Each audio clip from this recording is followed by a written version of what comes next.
start off this debate by just defining what it is. We're talking about euthanasia. And to understand euthanasia, you have to understand that it is physician-assisted suicide. We're not talking about anything related to someone just wanting the choice to kill himself for any reason. We're talking about somebody here that is facing an unbearable amount of pain to choose whether they end their life with the assistance of a physician or their doctor. Unbearable pain, as defined by the Webster's Dictionary, would be harsh, too much to handle, or excruciating pain that lasts a fairly long time. That lasts probably for most of life. Examples of cases in the past would be Gloria Taylor or Susan Rodriguez. These are the people that we're fighting for that died without having the choice to end their lives and died of not an unpleasant death.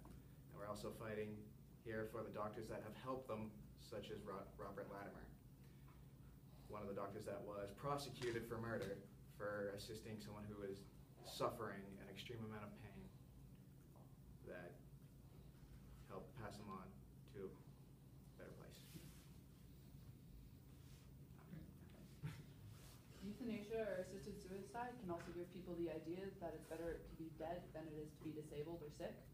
People have regarded those with disabilities as a burden to society, and many able-bodied people see disabilities as disaster with only angers and frustrations. It makes people think that lives aren't worth living anymore, and that's not what it is in most cases. Assisted suicide would downgrade the people's status as human beings, and why would we give up on people or have people give up on themselves? That's exactly what we're doing when we're allowing physician-assisted suicide to become legal, giving the people the chance to give up when so many people want to fight. That's it. Great. So 2 minutes of opening statements is over. Now we go back, and you guys have 4 minutes to say your 4 statements. Yeah. Do we just start? Okay. Tell me this. If you had the choice to watch a loved one die in pain and suffering, fully knowing that they felt this pain, or watch them die a painless death that they willingly chose and know that they lived their last days happy and loved, what would you choose? Euthanasia improves quality of life. You choose when you go because you know when the pain is too much to handle. Nobody else can feel the pain is too much to handle. Oops, that's not what I wanted. Nobody else can feel the pain but you. You spend your last days doing what makes you happy instead of suffering and dying slowly. Is that not what you want for yourself and your loved ones? Wouldn't you want your last moments in life to be your favorite moments? And wouldn't you want your loved ones to see you in your happiest moments? If not, those last images of life would be horrible ones.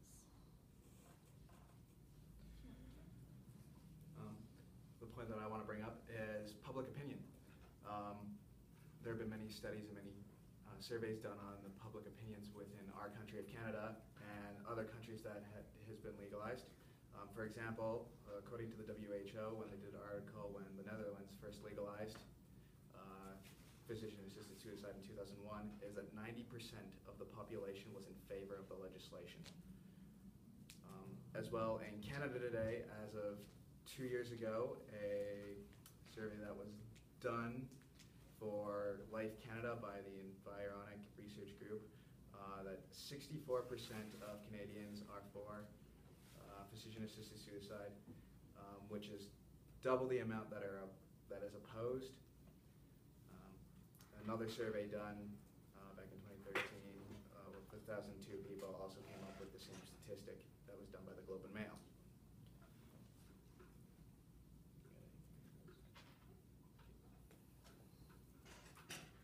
A lot of people will say the doctor's oath. Their first promise is to bring no harm to a patient, but what causes more harm? Forcing the terminally ill to suffer and live, or allowing them to die without pain? This very well could mean don't artificially keep someone alive when death would be less harmful. We artificially keep people alive by hooking them up to tubes, putting them on life support, but what's more harmful?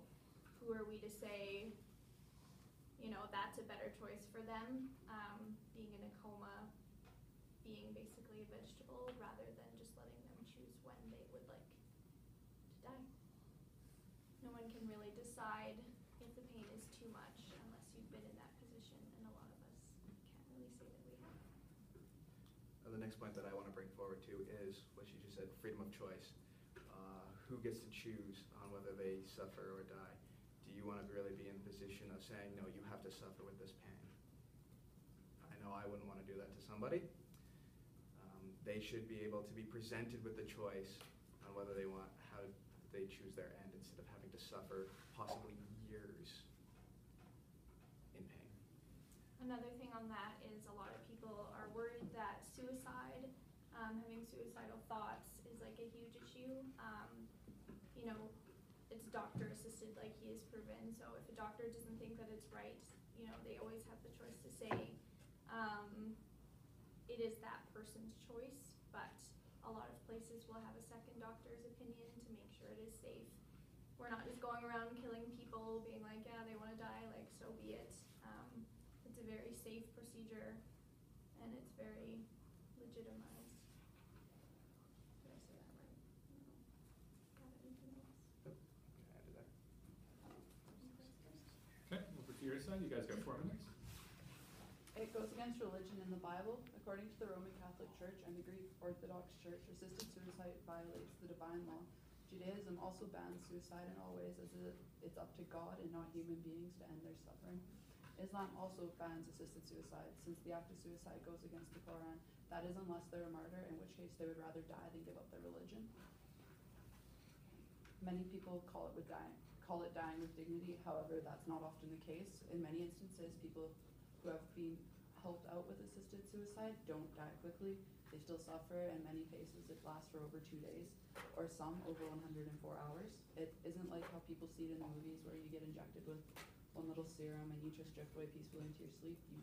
It takes time. Like, you can't just end it all within a minute. And doctors can often be wrong with the diagnosis and prognosis, and many doctors are not psychiatrists. Some may, I didn't read this before. Since many prognoses are inaccurate, they aren't right all of the time.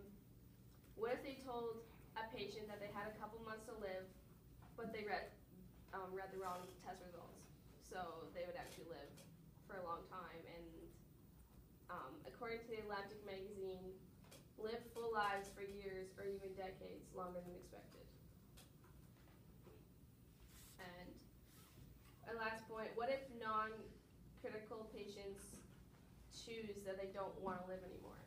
What if they're just sick of their lives and want to end it? How would one have the right to say yes or no to them? What would dictate that?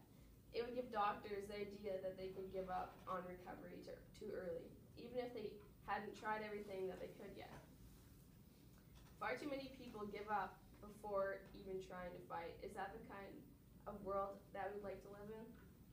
I'm just going to add to the non-critical patient thing. Like, you can say you're in pain and you're in so much suffering, but there's not going to ever be a test to prove that you're in that much pain. You can show it in your face and you can tell the doctor you're feeling so bad and all this and all that. How's the doctor going to know that it's not true or if it's true? Okay, so those are the 4 points on each side, so we're good now for 1 minute of. That's all I was looking for. You were talking about the competence of doctors, as in doctors can get prognoses wrong. So are you saying that our doctors are incompetent, that they don't have the training to tell when a patient's in pain or not? To me, that's kind of ridiculous. Doctors are trained to know what people's pain are, and if they diagnose them and find that there's nothing wrong with them, even though they're showing pain, then. Well, there's also a lot of people in clinics that go in there that don't have as much high pain tolerance as other people, so they'll go in there and complain to them that they have pain, but even though they might just have a little tummy ache. And some doctors, we are all human, so we all make mistakes no matter how good, like how trained we are. Even, I have an example of my dad. He went to the doctor 3 times because he thought he had whooping cough, and he was coughing for a month, and they told him just to go home because he had just a little cold. And a couple weeks later, he's like, no, like, this thing's not going away, like, you're wrong. And he went to a different doctor, and they found out he had whooping cough. So doctors are incorrect some of the time. They are highly trained, and they do know what they're doing most of the time, but they do screw up.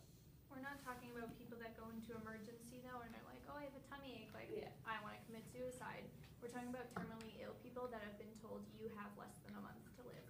These people, we know they're in pain because they're dying. Like, their organs are slowly shutting down, they're slowly dying on the inside. Like, we're talking about people that are told you have a month to live and they don't want to spend their last few days dying that way. You also brought up religion. One's religion might say euthanasia is wrong, but who's to say whose religion is right? If I don't have the same religious beliefs as you, why should I have to listen to what your religion says? It's not fair to tell me that your religion says it's something that you're against when my religion says something else. Everyone has a different religion. Not everyone believes in religion. Religion just isn't a fair argument at all. You brought up like terminally ill people who are set to like pass away in like months or weeks or whatever. Miracles do happen, and they're not, obviously they're not proven or anything. However, what if, say for instance, I know personally someone had a colon cancer and the doctor had given him a week to live and they were ready to pull the plug on everything. He'd been in ICU for months, and the day before they were set to like just pull the plug and give up on everything, he stood up and walked and talked to the doctors and dealt with what was going on, and he lived for 6 months after that. Like, I'm not saying that's always the case, but there's people, if they say they are religious, who pray to God and believe miracles can happen like that. Okay, I'm gonna stop you there. You're really expecting me to believe that miracles can happen to everyone? You're taking a whole chance. So let's say you have a incurable type of cancer. You've been suffering for the past 10 years and nothing's changed and you've been slowly degrading. And that person wants to choose to end their life, but as a physician or as somebody, you're going to tell them, no, don't just wait. There's a miracle that happened. You can't use that as an argument. Miracles are circumstantial. It's not something that happens to everyone. Plus, it's their choice of whether to do this or not. Who's to say that you have the right to decide what they do? Like, there's also advances in medicine every day. Who's to say tomorrow someone might not come up with the cure? But that's the thing, is it's their choice. They know miracles can happen. They know there's advancements in medicine, but they still don't want to like spend their last 5 days. Maybe they don't want to chance those 5 days waiting for something to happen. We don't know what comes at the end of life, and they're at the point where they are just willing to find out. They don't really care about the next 5 days full of pain. They'd rather just end it now. Miracle or not, it's a choice that they know they're making.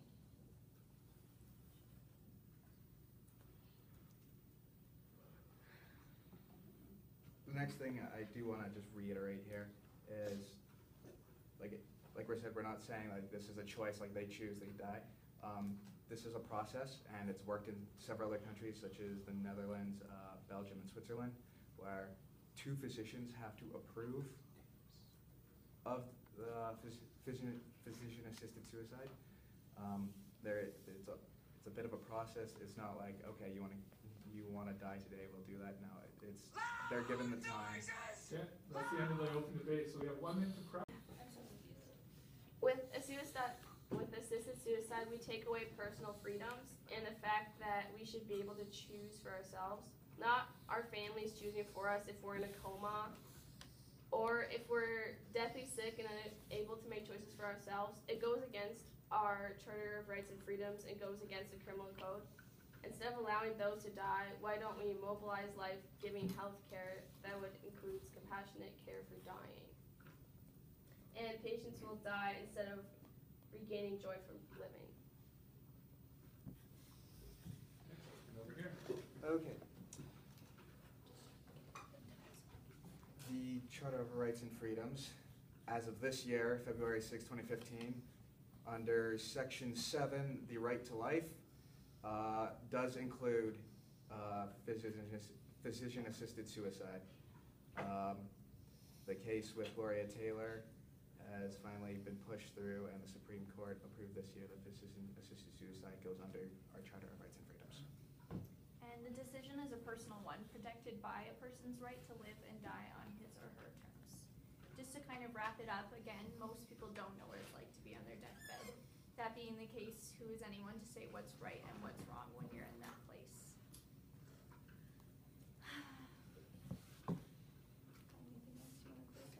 All right, great to